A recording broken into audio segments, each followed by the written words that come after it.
Hi friends, कैसे हो आप सब। बिल्कुल ठीक होंगे।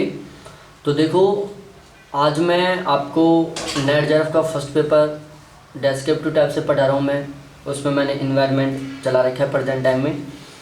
टीचिंग एप्टीट्यूड और कंप्यूटर हमारा बिल्कुल कंप्लीट हो चुका है। रेगुलर नाइट को लाइव क्लास चलती है, प्रॉब्लम सॉल्यूशन 10 बजे रात को। तो प्लीज़ आपको बहुत ही सही ढंग से प्रिपरेशन करनी है, अपना बहुत ही गजब वाला स्कोर करना है। तो आप मेरी वो नाइट की जो प्रॉब्लम सॉल्यूशन क्लास है उसको ज़रूर ज्वाइन करो। वहाँ पर हम 20 मिनट में 30 मिनट में 20 क्वेश्चन के ऊपर डिस्कस करते हैं और वो टॉपिक वाइज रहते हैं। जैसे आज की जो लाइव क्लास होगी उसमें मैं डिस्कस करूँगा टीचिंग एप्टीट्यूड के 20 इम्पोर्टेंट क्वेश्चनों के ऊपर। तो ये था। तो देखो, आपके सामने जो मॉडल पेपर सेट है, क्या है, मॉडल पेपर सेट है। तो ये 22वां सेट है फर्स्ट पेपर का और इसमें 267 से 276 के बीच में कंप्लीट क्वेश्चन है। 10 क्वेश्चन है, आपको 10 मिनट का टाइम लेना है। और यदि आपके 6 क्वेश्चन सही होते हैं तो आपका नॉर्मल स्कोर है, 7 क्वेश्चन सही हो रहा है तो आपका गुड स्कोर है, और यदि आपके 8 क्वेश्चन सही हैं तो समझो आपका बहुत ही शानदार वाला स्कोर है। इसके अलावा यदि आप मेरे इन सभी नोट्स की PDF लेना चाहते हो, मेरे व्हाट्सएप ग्रुप में ऐड होना चाहते हो, तो उसके कॉन्टैक्ट नंबर हैं 7891350470। ये आपको दिख रहा है कॉन्टैक्ट नंबर। तो इनके ऊपर मेरे से कॉन्टैक्ट कर सकते हो यदि आपको PDF लेनी है या मेरे व्हाट्सएप ग्रुप में ऐड होना है। तो अब हम डायरेक्टली चलते हैं हमारा जो मेन टॉपिक आज का, जिसके ऊपर हम डिस्कस करने जा रहे हैं। तो एक बार मैं सेट कर लेता हूँ सिस्टम। बिल्कुल राइट। Now let's begin. तो सबसे पहले क्वेश्चन अभी मैंने बता दिया, चैप्टर 22 है। कौन सा है? चैप्टर 22। सबसे पहले 267वां क्वेश्चन है कि कॉलेजों में रैंकिंग से निपटने के लिए किस प्रकार का शोध सबसे उपयुक्त होता है। आपको इसका करेक्ट आंसर बताना है। ऑप्शन ए है मौलिक शोध, बी है क्रिया शोध, सी है प्रायोगिक शोध और डी है नन ऑफ दीज। तो यहाँ पर जो करेक्ट आंसर है वो है ऑप्शन सी, प्रायोगिक शोध। देखो, प्रायोगिक शोध होता क्या है, बहुत ज़रूरी हमें जानना। प्रायोगिक शोध एक वैज्ञानिक अध्ययन एवं शोध को संदर्भित करता है। जो प्रायोगिक शोध होता है वो वैज्ञानिक अध्ययन और शोध को संदर्भित करता है जो आम और रोज़मर्रा की उन समस्याओं का हल करने का प्रयास करते हैं। जो आम और रोज़मर्रा की उन समस्याओं को हल करने का प्रयास करते हैं जो अक्सर जीवन, कार्य, स्वास्थ्य एवं समग्र कल्याण पर प्रभाव डालती हैं। कि जो प्रायोगिक शोध होता है उसके द्वारा हम उन सभी समस्याओं का अध्ययन करते हैं जिनका हमारे जीवन के ऊपर, हमारे कार्यों के ऊपर, हमारे स्वास्थ्य के ऊपर और समग्र कल्याण के ऊपर प्रभाव पड़ता है। जो शिक्षण संस्थाओं में किशोरों को प्रभावित करती हैं। जो प्रायोगिक शोध विधियाँ होती हैं वो जो शिक्षण संस्थाएं हैं उनमें स्टूडेंट्स को बहुत ही ज़्यादा प्रभावित करती हैं। उसके बाद नेक्स्ट क्वेश्चन है क्वेश्चन नंबर 268, गैर संभाव्यता तकनीकों की पहचान करो। ऑप्शन ए है स्तरीकृत यादृच्छिक नमूनाकरण, बी है प्रणालीगत नमूनाकरण, सी है स्नोबॉल नमूनाकरण, डी है सुविधा नमूनाकरण। ये आपके पास 4 ऑप्शन है, 4 कथन है, ये स्टेटमेंट है 4, और ये आपके पास टोटल 4 ऑप्शन है। पहला ऑप्शन में है ए और बी, दूसरे में है बी और सी, तीसरे में है सी और डी, और चौथे में है ए और डी। यहाँ पर सही आंसर का पता चलाना है। तो जो 268वां क्वेश्चन है उसका जो करेक्ट आंसर है वो है ऑप्शन सी, कि जो स्नोबॉल और जो सुविधा नमूनाकरण है ये दोनों के दोनों गैर संभाव्यता तकनीकी हैं, और जो स्तरीकृत और प्रणालीगत है, जो ये स्टार्टिंग के 2 हैं, स्तरीकृत और प्रणालीगत नमूनाकरण, ये दोनों संभाव्यता या यादृच्छिक तकनीकी हैं। तो अब हम इसका सॉल्यूशन पढ़ते हैं। देखो, प्रतिचयन नमूनाकरण क्या होता है। हमें सबसे पहले जानना है कि प्रतिचयन क्या होता है या नमूनाकरण क्या होता है। कि समष्टि का मतलब होता है संपूर्ण जनसंख्या या पूरी आबादी से सदस्यों को चुनना। क्या करना, समष्टि जनसंख्या से सदस्यों को चुनना। जैसे एक क्लास में 100 बंदे बैठे हुए हैं, तो वो 100 बंदे क्या हैं, वो 100 बंदे समष्टि हैं, और उनमें से 20 बंदों को चूज करना। क्या करना, 20 बंदों को चूज करना। अब उसके बाद आता है प्रतिचयन तकनीकी के प्रकार, टाइप्स ऑफ प्रतिचयन तकनीकी। क्या है प्रतिचयन तकनीकी के प्रकार? देखो, प्रतिचयन तकनीकी 2 प्रकार की होती है। एक होता है संभाव्य, जिसको हम संयोगिक, जिसको हम यादृच्छिक भी बोल सकते हैं, और दूसरा है असंभाव्य, जिसको हम असंयोगिक, अयादृच्छिक भी बोल सकते हैं। अब जो संभाव्य है, जिनको हम संयोगिक बोलते हैं, जिनको हम यादृच्छिक बोलते हैं, उनकी एग्जाम्पल है ये टोटल 5।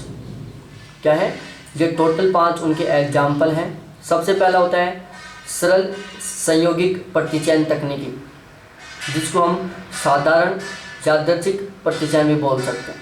क्या बोल सकते हैं, साधारण यादृच्छिक प्रतिचयन। दूसरा है क्रमबद्ध या व्यवस्थित संयोगिक प्रतिचयन तकनीकी।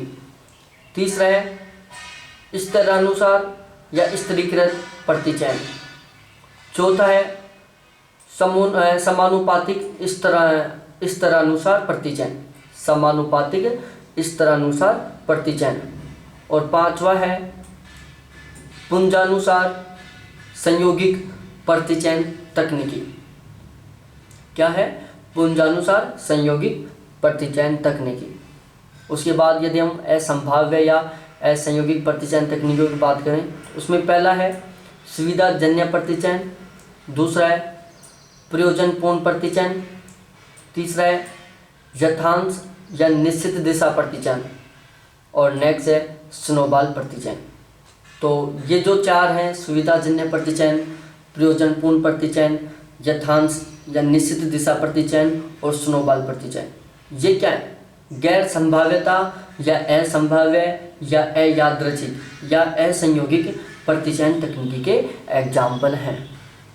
उसके बाद नेक्स्ट क्वेश्चन है क्वेश्चन नंबर 269। एक शोध अभिकल्प जिसके लिए जांचकर्ता को किसी विशिष्ट बिंदु पर आबादी से डेटा का विश्लेषण करने की आवश्यकता होती है, इसे किस प्रकार वर्गीकृत किया जा सकता है? ऑप्शन ए है द्विनियंत्रण शोध अभिकल्प, ऑप्शन बी है पूर्व और पश्चिम शोध अभिकल्प, ऑप्शन सी है अनुलंब शोध अभिकल्प, ऑप्शन डी है अनुप्रस्थ काट शोध अभिकल्प। तो क्वेश्चन नंबर जो 269 है, यहाँ पर करेक्ट आंसर का पता चलाना है। तो देखो, यहाँ पर करेक्ट आंसर है ऑप्शन नंबर डी, अनुप्रस्थ काट शोध अभिकल्प। देखो, अनुप्रस्थ काट शोध अभिकल्प क्या होता है? अनुप्रस्थ काट शोध अभिकल्प में समय में एक विशिष्ट बिंदु पर, अनुप्रस्थ काट शोध विकल्प में समय में एक विशिष्ट बिंदु पर आबादी से डेटाओं का अवलोकन करना, उनको शामिल करना, और अनुप्रस्थ काट शोध को वर्णनात्मक अनुसंधान भी कहा जाता है। जो अनुप्रस्थ काट शोध है उसको वर्णनात्मक अनुसंधान भी कहा जाता है। तो ये था हमारा 269वां क्वेश्चन। दोस्तों, यदि आपको इनकी PDF लेनी है तो प्लीज़ आप मेरे जो कॉन्टैक्ट नंबर थे उनके ऊपर आप मेरे से डिस्कशन कर सकते हो। मैं इनको सारी PDF आपको दे दूंगा। अब तक के जितने क्वेश्चन हुए थे उनकी सभी की PDF मिल जाएगी आपको। इसके अलावा यदि आपको मेरे व्हाट्सएप ग्रुप में ऐड होना है तो उसमें भी ऐड हो सकते हो आप।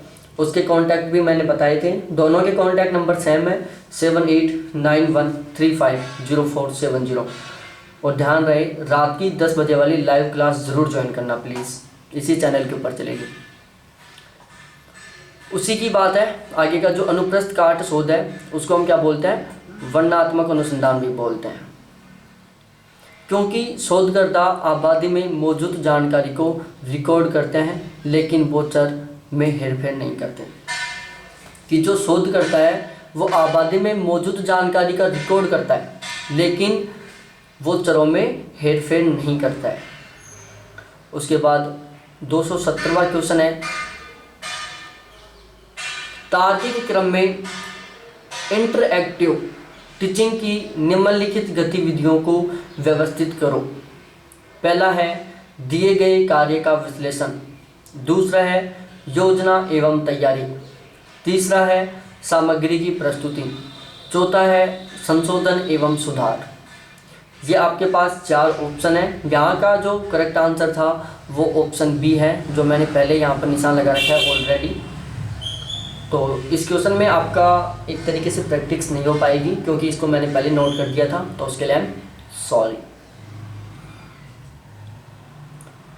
इसमें भी पहले नोट हुआ वो क्वेश्चन, उसका जो करेक्ट आंसर है वो क्वेश्चन नंबर 271 है कि माना कि आपकी कक्षा में सामान्य बच्चों के साथ दृष्टिबाधित छात्र भी हैं। क्या है? दृष्टिबाधित छात्र भी हैं। तो आप उसके इष्टतम परिणाम के लिए क्या रणनीति अपनाएंगे? ऑप्शन ए, सहानुभूति के साथ उनकी देखभाल करें। ऑप्शन बी, अतिरिक्त ध्यान नहीं देना चाहिए क्योंकि इससे अधिकांश छात्रों को नुकसान हो सकता है। ऑप्शन सी, उसकी सीट को आगे की पंक्ति में व्यवस्थित करें और अन्य छात्रों का नुकसान किए बिना अपने शिक्षण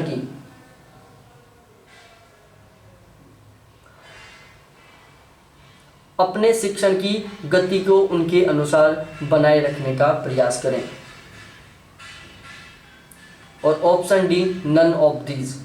तो इसका क्वेश्चन का जो करेक्ट आंसर है वो है ऑप्शन सी, कि उसकी सीट को आगे की पंक्ति में व्यवस्थित करें और अन्य छात्रों का नुकसान किए बिना अपने शिक्षण की गति को उनके अनुसार बनाए रखने का प्रयास करें। क्वेश्चन नंबर 272 है, मिलान करना है। यहाँ एक साइड लिस्ट फर्स्ट है, एक साइड लिस्ट सेकंड है। तो ये था हमारा क्वेश्चन था। जो देखो एक साइड ये दे रखा है टोटल जो डेटा है, CGPA है, SGPA है, CBCS है, CBCS है, CC ही है। और दूसरी साइड दे रखा है वो एक सेमेस्टर में छात्रों का औसत, छात्र के अपने शैक्षिक कार्यक्रम के दौरान औसत प्रदर्शन, सतत मूल्यांकन ढांचा, प्रणाली जो विभिन्न पाठ्यक्रमों के बीच चयन करने की अनुमति देता है। और उसके ये टोटल 4 ऑप्शन हैं जिनके बेस पर आपको करेक्ट आंसर का पता चलाना है। तो प्लीज़ इसका बिल्कुल जो सही आंसर है वो बताएं आप, फिर मैं बताता हूँ आपको इसका करेक्ट आंसर।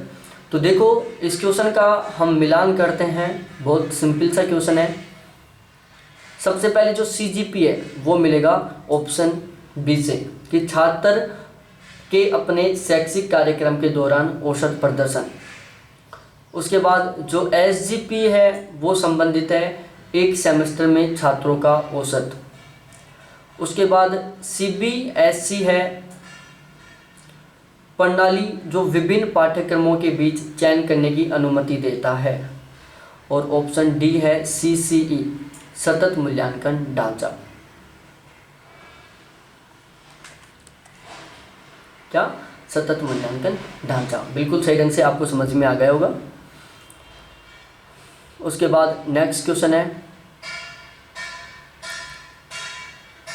संज्ञानात्मक क्षेत्र का वर्गीकरण, ये यहाँ पर डैश है, ब्लैंक है, इसको फिल करना है आपको, द्वारा प्रस्तुत किया गया था। ऑप्शन ए है स्किनर द्वारा, बी है कैथरे हॉल द्वारा, सी है सिम्पसन द्वारा, डी है बेंजामिन एस ब्लूम द्वारा। तो इसका जो करेक्ट आंसर है वो है ऑप्शन डी, कि संज्ञानात्मक क्षेत्र का वर्गीकरण बेंजामिन एस ब्लूम के द्वारा किया गया था। इसका सॉल्यूशन पढ़ते हैं हम। संज्ञानात्मक क्षेत्र में ज्ञान और बौद्धिक कौशल का विकास शामिल है। यह वर्ष 1956 में बेंजामिन एस ब्लूम द्वारा परिकल्पित किया गया था। इसमें विशिष्ट तथ्यों, प्रक्रियात्मक पैटर्नों और अवधारणाओं के स्मरण एवं मान्यता शामिल है। ये तीनों की तीनों बातें आपको ध्यान रखनी है कि संज्ञानात्मक क्षेत्र में ज्ञान और बौद्धिक कौशल का विकास शामिल है। यह वर्ष 1956 में बेंजामिन एस ब्लूम द्वारा परिकल्पित किया गया था। इसमें विशिष्ट तथ्यों, प्रक्रियात्मक पैटर्नों और अवधारणाओं की स्मरण व मान्यता शामिल है। नेक्स्ट क्वेश्चन है CHEER का विस्तारित रूप है। ऑप्शन ए है children for engineers and energy requirements. Option B है child health education electronic recording. Option C है children enrichment education through radio. और ऑप्शन डी है नन ऑफ दीज। यहाँ करेक्ट आंसर क्या होगा सजेस्ट करना है, बताना है।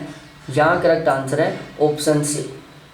क्या है? ऑप्शन सी कि children enrichment education through radio CHEER का फुल फॉर्म है। अब CHEER child enrichment education through radio ये है क्या?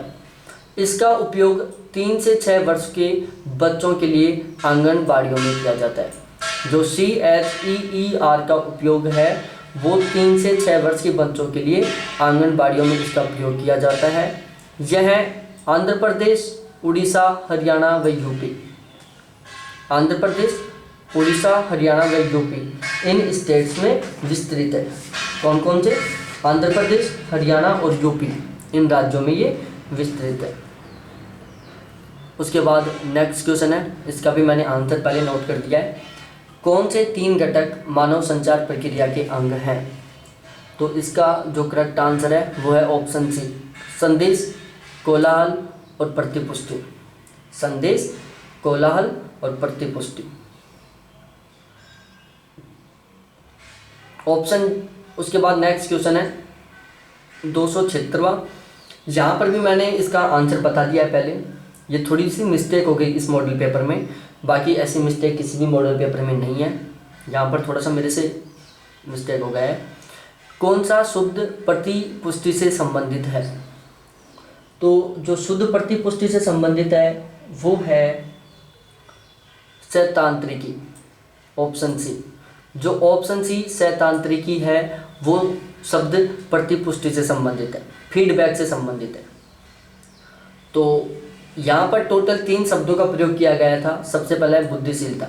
बुद्धिशीलता का मतलब क्या होता है? किसी समस्या को हल करने के लिए गहन विश्लेषण से संबंधित है। बुद्धिशीलता क्या है? किसी समस्या को हल करने के गहन विश्लेषण से संबंधित है। नेक्स्ट है अन्वेषण। अन्वेषण क्या होता है? अन्वेषण होता है प्रायोगिक परीक्षण और त्रुटि विधि द्वारा समस्याओं को हल करना। अन्वेषण क्या होता है? प्रायोगिक परीक्षण और त्रुटि विधि द्वारा समस्याओं को हल करना। उसके बाद नेक्स्ट होता है सैद्धांतिकी। सैद्धांतिकी विधि क्या होता है? सैद्धांतिकी विधि है मानव में पाए जाने वाला अंतर्निहित तंत्र जो अवचेतन रूप से प्राप्त संदेश के लिए एक स्वचालित प्रतिक्रिया देता है। सैद्धांतिकी विधि का मतलब क्या होता है? मानव में पाया जाने वाला अंतर्निहित तंत्र जो अवचेतन रूप से प्राप्त संदेश के लिए एक स्वचालित प्रतिक्रिया देता है। तो दोस्तों आज के हमारे ये 10 क्वेश्चन थे। यहाँ पर मेरे से एक छोटी सी मिस्टेक हो गई थी जो मैंने आपको स्टार्टिंग में बता दिया कि मैं यहाँ पर क्या कर दिया, सभी कुछ क्वेश्चनों का आंसर पहले से दे दिया। ये क्वेश्चन आपको बहुत अच्छे लगे होंगे। यदि आपको इन सभी 276 क्वेश्चनों की PDF लेनी है तो आप मेरे से PDF ले सकते हो, व्हाट्सएप ग्रुप में ऐड हो सकते हो। और ऐसे ही बहुत सारे क्वेश्चन सोल्व करने हैं, प्रैक्टिस क्वेश्चन सोल्व करने हैं तो मेरे व्हाट्सएप ग्रुप में ज़रूर जुड़े आप। आपका बहुत हेल्पफुल रहेगा। 100% आपका 75% प्लस का स्कोर हो जाएगा। तो थैंक्स देखने के लिए, बाय। फिर मिलते हैं हम नेक्स्ट वीडियो के साथ। Love you.